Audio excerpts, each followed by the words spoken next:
Well, welcome back, and welcome to our last pre-section video for Calculus 1. We're in the last section.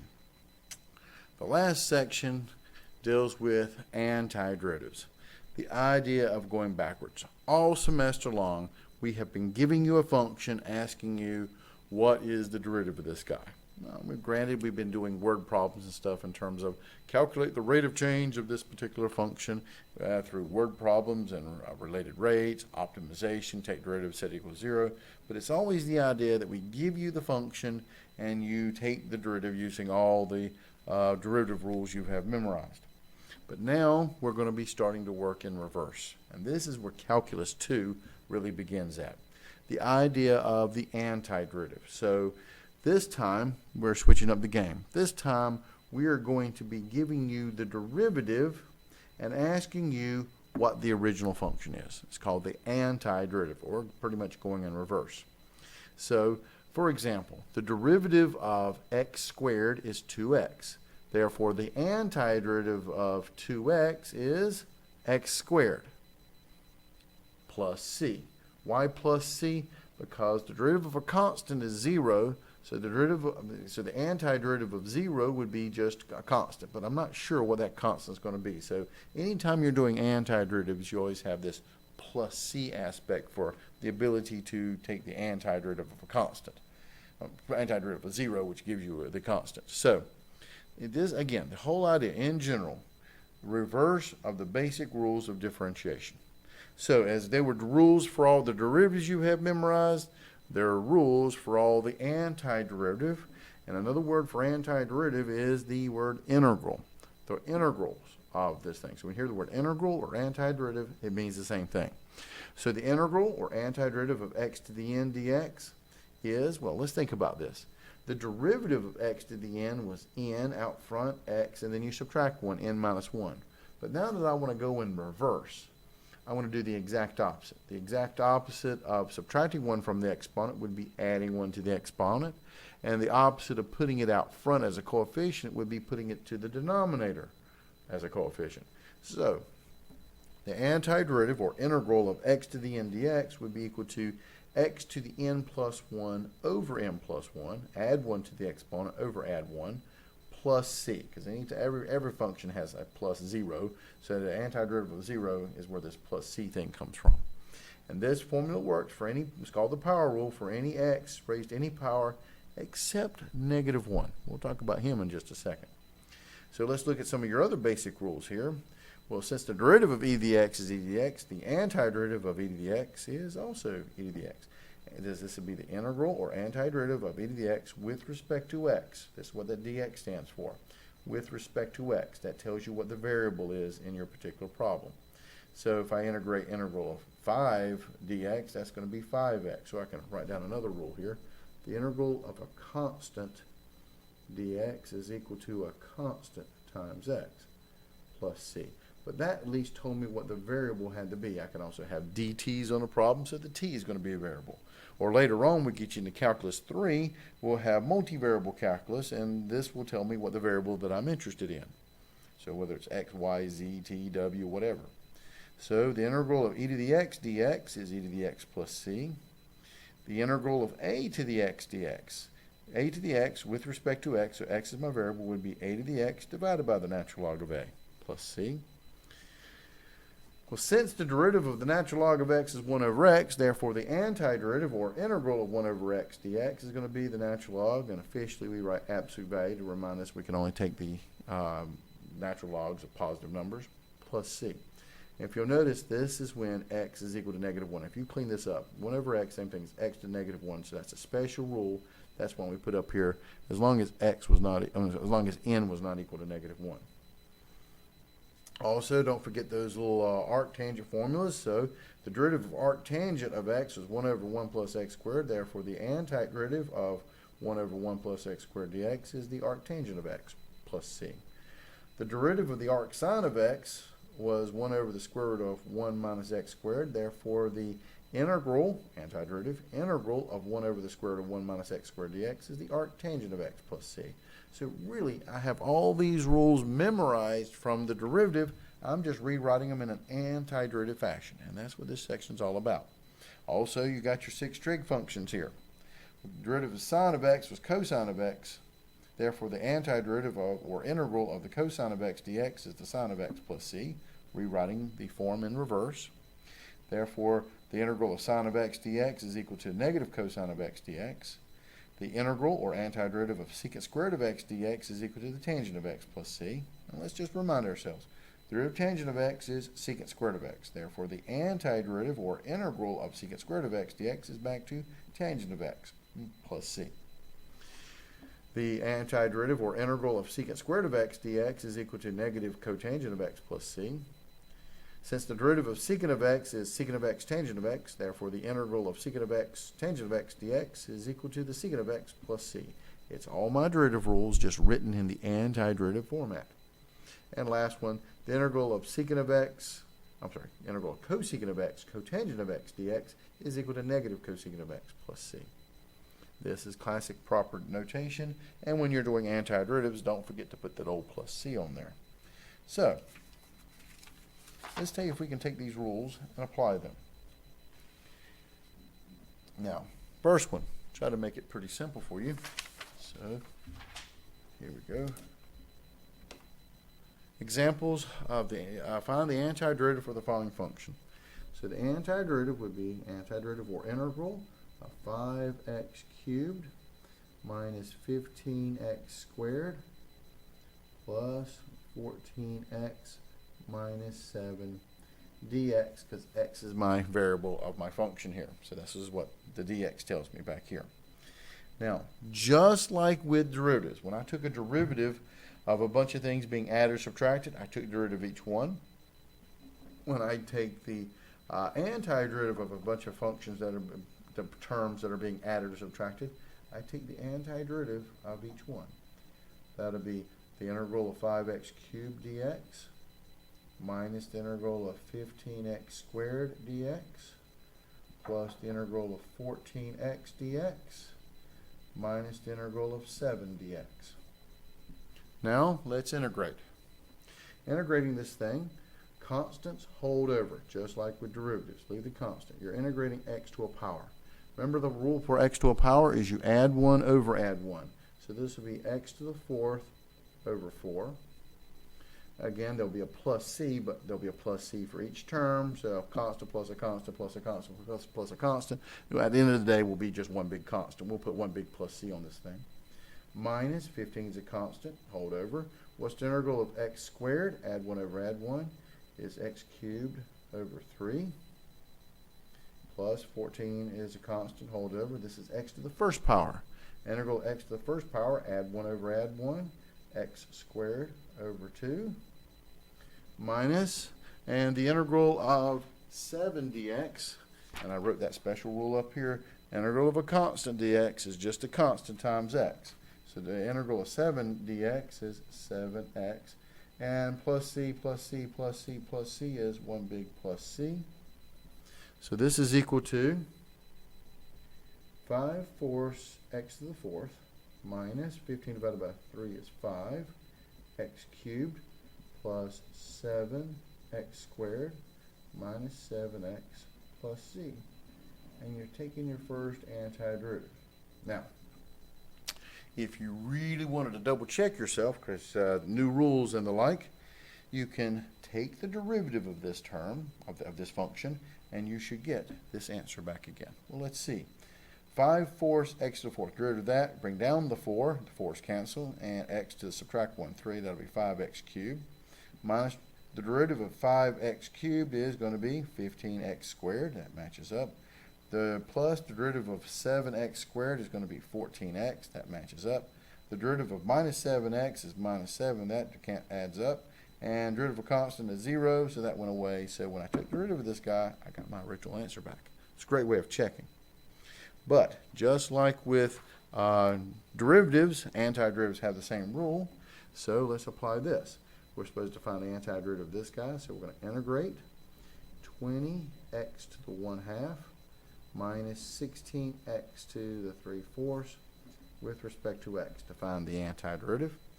Now, you can write this integral each term, but basically we just do this in our head. Integrate each term. Any terms are separated by addition and subtraction. So when you've got a bunch of adding and subtraction, just integrate each one.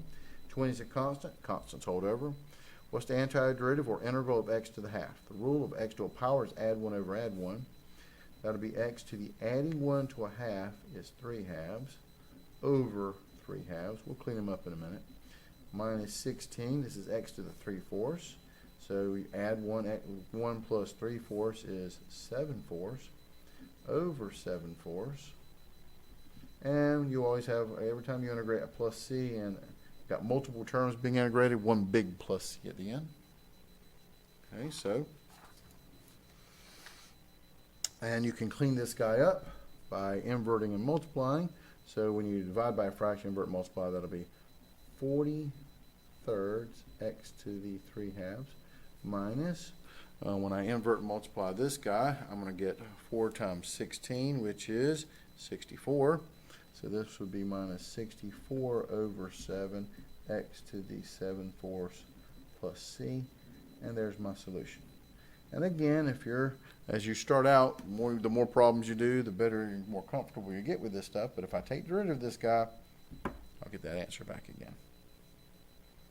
Look at the next guy. Again, same directions here. You want to find the antiderivative of this guy.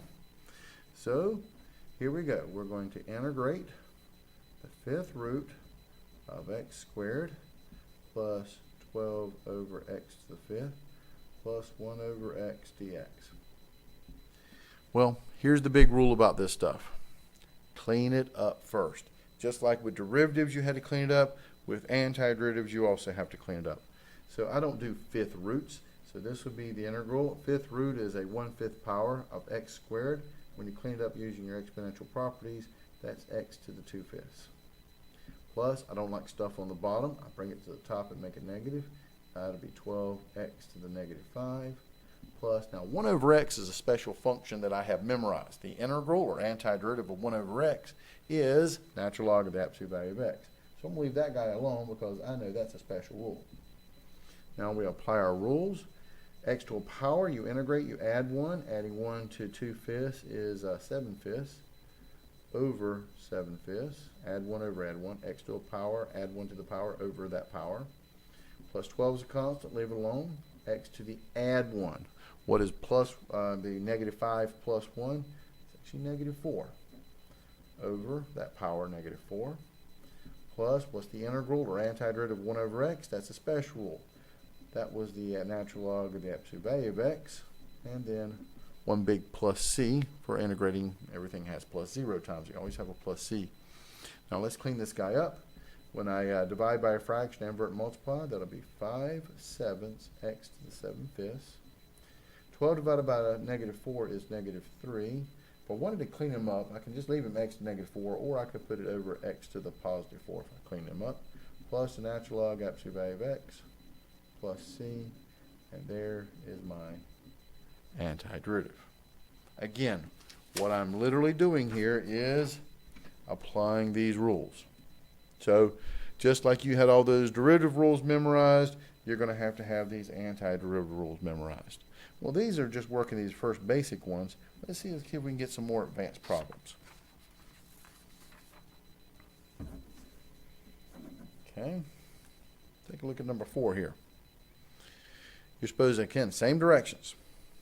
Find the antiderivative of this particular function. So we want to do the integral of 2x to the 4th plus 6x, I don't do square roots, that's a half a power, over x squared dx. But my problem with this guy is we don't have a quotient rule that we have memorized in terms of all the rules we have right here. These are all the basic rules. These are the ones we want to have you guys memorize. And there is no integrating of fractions here except for these special arctangent and arcsecant guys. So you got to go back to your basic algebra. Clean it up first. Since we're dividing by a single denominator, same thing as what we did with derivatives. Clean up the algebra first. When you divide by a single term, you can take everybody in the numerator. In this case, it'll be 2x to the 4th divided by x squared plus 6x to the half divided by x squared, and divide each term by that. Cleans it up, but just like with Calculus 1, this beginning of Calculus 2 stuff here, a lot of algebra. Got to clean it up first. X to the fourth divided by x squared is x squared, so that'll be the integral of 2x squared plus 6. X to the half divided by x squared. When you divide fractions, when you divide terms, you subtract their exponent. A half minus 2 is x to the negative 3 halves dx. All that, you actually didn't do any calculus at all. What you've actually have done here is cleaned it up to a point where I can apply one of my rules. 2 is a constant, leave it alone. The integral x squared, integral x to a power, x to the n, you add 1 over add 1, x to the n plus 1 over n plus 1. That makes it x cubed over 3. Plus 6 is a constant, leave it alone. Well, x to the negative 2/3 power, x to a power, you add 1. Adding 1 to negative 3 halves is going to be, so x to the negative 3 halves. Add 1 to that would be x to the negative 1 half over negative 1 half. And of course, that's 2 terms there, so plus c, plus a constant here, plus a constant here, one big constant. Of course, you want to clean this guy up, so your final solution is going to be 2/3 x cubed. 6 divided by negative a half, you invert and multiply, that'll be minus 12 x to the negative 1 half plus c. Or for you guys that are big fans of the back of the book, you'll probably see this. 2/3 x cubed minus 12 over the square root of x plus c. Now where did I get that 12 over the square root of x? Negative exponent goes on the bottom, and a half a power is a square root. Of course, you've got to memorize your trig forms. Same directions, find the antiderivative or find the integral. The integral of 10 tangent of x plus 6 cosine of x dx. This is equal to, just to let you know, same idea. If terms are being added or subtracted, I integrate each one, and constants get to go out front. So another way I could have written this would be 10 times integral of the tangent of x. Nope, let me do that. I mean, a typo on this one. Let me make it one of the forms we have memorized. This was supposed to be a secant there. That was my typo. When I type out my notes, this will be a secant.